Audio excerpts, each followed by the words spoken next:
Moi, j'avais juste une question qui me trottait dans la tête depuis hier soir. Moi. Vas-y. T'as-tu fait ton fameux cauchemar, en fin de compte? Non, pour de vrai, j'en ai fait plus tôt. Ça a l'air qu'ils vont être un petit peu plus tard, mais pour de vrai, je fais des cauchemars que je suis pas nu pour de vrai. Ça, c'était pour que le monde catch la joke. Mais je rêve à la veille du festival, souvent que je suis devant la salle, puis je suis pas capable. Il y a rien qui sort de ma bouche. Je suis comme. Ah. Puis là, le monde, ils m'entendent pas, puis là, ils se lèvent, puis ils quittent.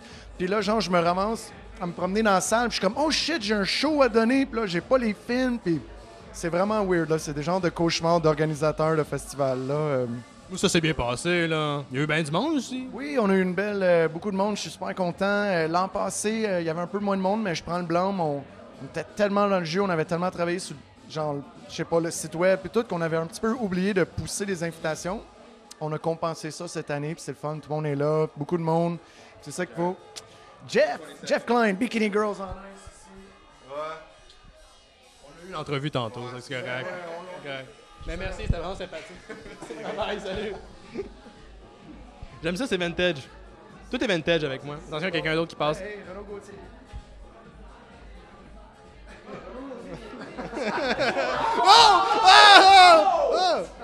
Je pensais vraiment qu'il se pétait à la gueule pour de vrai. OK. Là, j'ai remarqué que tu l'as souligné, là, c'est que j'ai pas vraiment de mérite, mais de plus en plus, il y a des longs métrages à se passer. Tu as commencé des trucs semi-amateurs, professionnels, c'est de plus en plus professionnel, là, c'est des longs métrages. Ça s'en va où, là, comme ça? Ben, tu sais, moi, l'an passé, honnêtement, on s'est ouvert au long métrage. Puis on a fait, hey, on s'ouvre au long métrage, envoyez-nous vos films. La vérité, j'avais trois films en banque à ce moment-là, et c'est les 3 films qu'on a joués. Le film de Maurice, d'Éric Bilodeau, et j'ai un blanc de mémoire, c'était que je suis pas fin.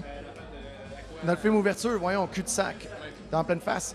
Et cette année, j'ai fait, OK, on demande des longs métrages. Je pensais peut-être qu'on allait juste avoir 100 dessins.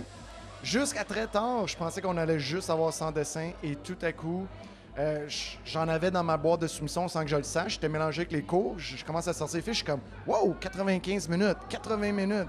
Puis là, Bikini Girls, en Ice tombe du ciel. Puis là, tout à coup, j'ai vu, je pense que j'en ai écouté 13 longs métrages pour le festival. On en joue 5. Fait que. C'est lesquels? Les 5, c'est Bikini Girls on Ice, bien sûr. Crawler, des Anti, genre de Hitchcock malade, tourné en 35. Sans dessin et Burn Paris Burn, le film français que je conseille fortement à tout le monde. Ça, c'est une autre affaire, là. C'est que là, ça commence à s'ouvrir à l'international. Oui. Et c'est écrit en noir sur blanc, et je le redis, ça sera toujours, avant tout, une fête du cinéma québécois, cinéma de genre québécois. Mais, tu sais, genre comme au début, tu sais, on prend de la maturité. T'sais, au début, il fallait jouer fort comme gore, puis tout. Puis les gens catch, OK, c'est gore. Puis il fallait jouer comme. C'était très patriotique, puis tassez-vous, on a une mission à faire, tu sais. Là, maintenant, c'est comme. On n'a plus besoin de faire des affiches super gore. Le monde a catché que ça. Tu sais, que c'est un festival pas comme les autres. J'ai peut-être moins obligé de faire le disco comme on est frustré, puis tassez-vous, parce que là, on a fait notre place.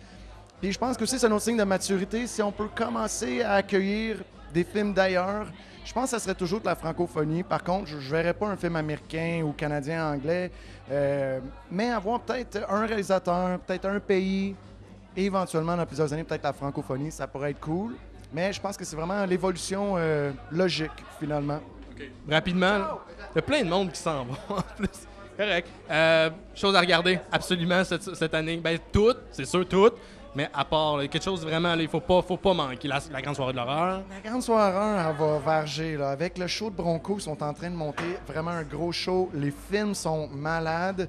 Puis après, le party, le bal de l'horreur avec les enfants terribles dans le Savoy, au bord de la rue. Tu sais, ça va être comme de 8 à 3 heures du matin pour un billet.